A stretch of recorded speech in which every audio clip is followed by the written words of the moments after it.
Exercise শুরু করা নিয়ে অলসতা, শুরুটা কিভাবে করবেন এই নিয়ে কি আপনি চিন্তিত আছেন? So hello everybody, welcome to fitness planet. আবারও একটি নতুন ইন্টারেস্টিং ভিডিও নিয়ে আপনাদের সামনে হাজির হয়েছি। আমরা অনেকেই এক্সারসাইজ করতে চাই, কিন্তু অলসতা আমাদেরকে আটকে রাখে। একদিকে আমরা জানি শরীর সুস্থ রাখার জন্য নিয়মিত ব্যায়াম করা কতটা জরুরি, আবার অন্যদিকে সেই ব্যায়াম শুরু করার কথা মনে হলেও গড়িমড়ি করে থাকি। এর ফলে আমরা অনেক সময় এই ভালো অভ্যাসটি গড়তে পারি না। সো এ বিষয়ে কিছু দিক নির্দেশনা পেলে হয়তো পরিস্থিতি বদলাতে পারে। সো প্রথমত আমি আপনাদেরকে জানাবো শুরুটা কিভাবে করবেন। অলসতা কাটিয়ে এক্সারসাইজ শুরু করতে হলে প্রথমে একটি সহজ পরিকল্পনা তৈরি করতে হবে। যেমন দিনে 20 থেকে 30 মিনিট হাঁটার অভ্যাস করুন। নিজের জন্য একটি সময় নির্ধারণ করুন, যেমন সকালে বা সন্ধ্যায়। তবে সকালবেলা ব্যায়াম করলে, সকালটা সুন্দরভাবে কাটালে, তাহলে বাকি দিনটা কিন্তু আপনার খুব সুন্দরভাবে যাবে। এবং বন্ধুদের সাথে একসাথে ব্যায়াম করলে উদ্দীপনা বাড়ে।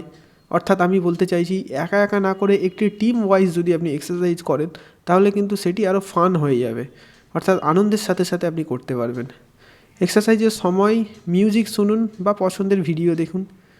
ধীরে ধীরে আপনার ব্যায়ামের পরিবর্তন করুন। যেমন যোগ থেকে জগিং, অর্থাৎ প্রথম যোগ ব্যায়াম করলেন, তারপর আস্তে আস্তে জগিংয়ের দিকে গেলেন। অর্থাৎ ধীরে ধীরে যেতে হবে, হুট করে বা হঠাৎ করে ভারী কোনো ব্যায়াম করলে হবে না। বিষয়টাকে ইন্টারেস্টিং করে তুলতে হবে, তবেই আপনার কাছে ব্যায়ামটা খুবই ইজি হয়ে যাবে। এবং লক্ষ্য স্থির করতে হবে। প্রতিদিন কিছুটা করে আপনাকে অগ্রগতি করতে হবে। একটা জিনিস মনে রাখবেন, স্বাস্থ্য ভালো রাখতে হলে আপনাকে অবশ্যই ওয়েট ম্যানেজমেন্ট, অর্থাৎ ওজন নিয়ন্ত্রণের দিকে লক্ষ্য করতেই হবে। নিয়মিত এটি চর্চা করলে অলসতা কাটিয়ে উঠবেন খুবই সহজে। যারা বিগিনার, অর্থাৎ নতুন সবে ব্যায়াম করা শুরু করেছেন, তাদের জন্য শুরুটা খুবই সহজ হওয়া উচিত।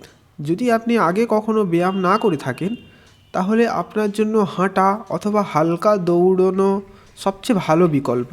দিনে 20 থেকে 30 মিনিট হাঁটা শুরু করুন। আপনার শরীরকে ধীরে ধীরে ভারী ব্যায়ামের জন্য অভ্যস্ত করে তুলুন। এরপর আস্তে আস্তে আপনি যোগব্যায়াম, তারপর পুশ আপ, স্কোয়াট, এই ধরনের ব্যায়াম করতে পারেন। এইভাবে শুরু করলে এক্সারসাইজ আপনার জন্য ক্লান্তিকর নয়, বরং আনন্দময় হয়ে উঠবে।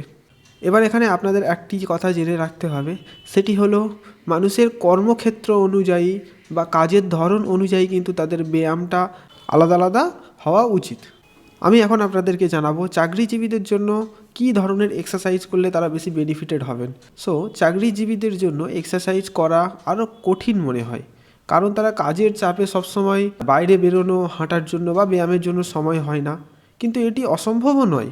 আপনি অফিসে বসে কাজ করার সময় প্রতি ঘন্টায় 4-5 মিনিট হাঁটুন। একটানা বসে না থেকে একটু উঠে দাঁড়ান। অফিসে সিঁড়ি ব্যবহার করা বা লাঞ্চের সময় হাঁটা একটি সহজ উপায় হতে পারে। যদি আপনি ব্যায়ামের মাধ্যমে আপনার শরীরকে ভালো রাখতে চান, তাহলে আপনার কাজের পরে জিমে যাওয়ার সময় থাকলে যান, অথবা সন্ধ্যাবেলা হাঁটার জন্য কিছুটা সময় নির্ধারণ করুন। এখানে আপনি একটা কথা বলতে পারেন যে এই ব্যায়ামগুলি চাকরিজীবীদের জন্য খুবই এফেক্টিভ কোনো ব্যায়াম হবে না। হ্যাঁ, এটা ঠিক।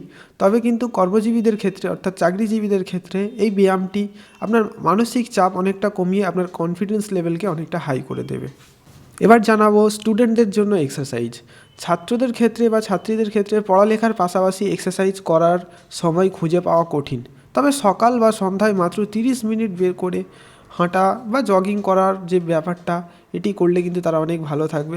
তাছাড়া স্কুল বা কলেজের ব্যস্ত সময়সূচির মাঝেও স্ট্রেচিং এক্সারসাইজও করতে পারেন। আজকাল স্কুল, কলেজ এবং বিভিন্ন নার্সারি স্কুলে বাচ্চাদের যোগ ব্যায়াম বা ব্যায়ামের দিকে অনেকটা লক্ষ্য দেওয়া হচ্ছে, যাতে তাদের শারীরিক এবং মানসিক স্বাস্থ্য অনেকটা ভালো থাকে। এবার আমি আপনাকে জানাবো বয়স অনুযায়ী এক্সারসাইজ। অর্থাৎ একটা জিনিস আপনি লক্ষ্য রাখবেন, বয়স অনুযায়ী এক্সারসাইজের ধরন পরিবর্তিত হয়। ছোটদের জন্য নিয়মিত খেলাধুলা, দৌড়ঝাঁপ বা শারীরিক কার্যকলাপ প্রয়োজন, তাতে তারা সুস্থ থাকে। ইয়াং জেনারেশনের জন্য জিম, সুইমিং বা রেসিং, এই ধরনের ব্যায়ামগুলো ভালো। আবার বয়স্কদের জন্য হালকা হাঁটা, যোগা করা বা স্ট্রেচিং, এগুলো উপকারী। সো এই ব্যাপারে বিস্তারিত জানার জন্য আমি আমার ডেসক্রিপশান বক্সে মোবাইল নাম্বার দিয়ে দিয়েছি, এবং চাইলে আপনি কমেন্ট বক্সে যোগাযোগ করতে পারেন। আমি আপনাকে আপনার ফিটনেস সম্পর্কে ডিটেলস জানাতে পারবো। দীর্ঘ 5 বছর ধরে আমি এই ফিটনেস ইন্ডাস্ট্রির সাথে যুক্ত আছি, যেখানে অনেক মানুষকে সুস্থ হতে দেখেছি এবং সুস্থ হওয়ার জন্য সহযোগিতা করেছি। এবার আমি আপনাকে জানাবো ব্যায়াম করার গুরুত্ব। অর্থাৎ ব্যায়াম করলে আপনার শুধু শারীরিক দিক থেকে যে সুস্থ থাকবেন তা কিন্তু নয়, আপনি মানসিক দিক থেকেও অনেকটা ভালো থাকবেন। এক্সারসাইজ শরীরের জন্য অত্যন্ত জরুরি। নিয়মিত ব্যায়াম করলে আমাদের শারীরিক স্বাস্থ্য উন্নত হয়, হৃদরোগ, ডায়াবেটিস ও উচ্চ রক্তচাপের মতো রোগের ঝুঁকি কমে। এটি মেটাবলিক বাড়াতে সাহায্য করে, যেটাকে আমরা ইমিউনিটি পাওয়ারও বলে থাকি। ফলে ওজন নিয়ন্ত্রণে থাকে। এক্সারসাইজ কিন্তু আমাদের পেশি ও হাড়ের শক্তি বৃদ্ধি করে। পাশাপাশি এটি রোগ প্রতিরোধ ক্ষমতা বাড়ায়, যা শরীরকে বিভিন্ন সংক্রমণ থেকে রক্ষা করে। সো এটা তো গেল আমাদের এক্সারসাইজ করার ফলে শারীরিক কী বেনিফিট পাবেন। সো এখন আমি আপনাদেরকে জানাবো মানসিক গুরুত্বটা কী। ব্যায়াম কিন্তু মানসিক স্বাস্থ্যের জন্য গুরুত্বপূর্ণ। শারীরিক কার্যকলাপের সময় মস্তিষ্কে এন্ডোরফিন নামক হরমোন নিঃসৃত হয়, যা আমাদের মন ভালো রাখে এবং উদ্বেগ কমাতে সাহায্য করে।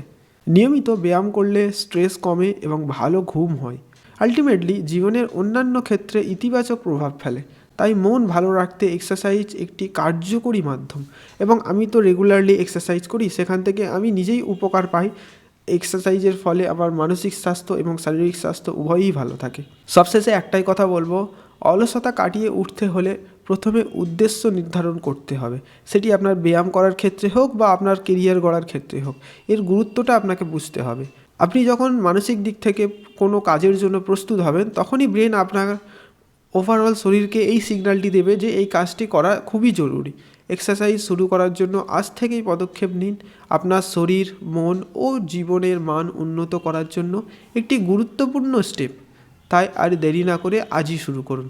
নমস্কার, আপনারা দেখছিলেন ফিটনেস প্ল্যানেট, সাথে রয়েছি আমি সুদীপ। এই ধরনের ভিডিও পাওয়ার জন্য এই চ্যানেলকে সাবস্ক্রাইব করে চ্যানেলের পাশে থাকুন।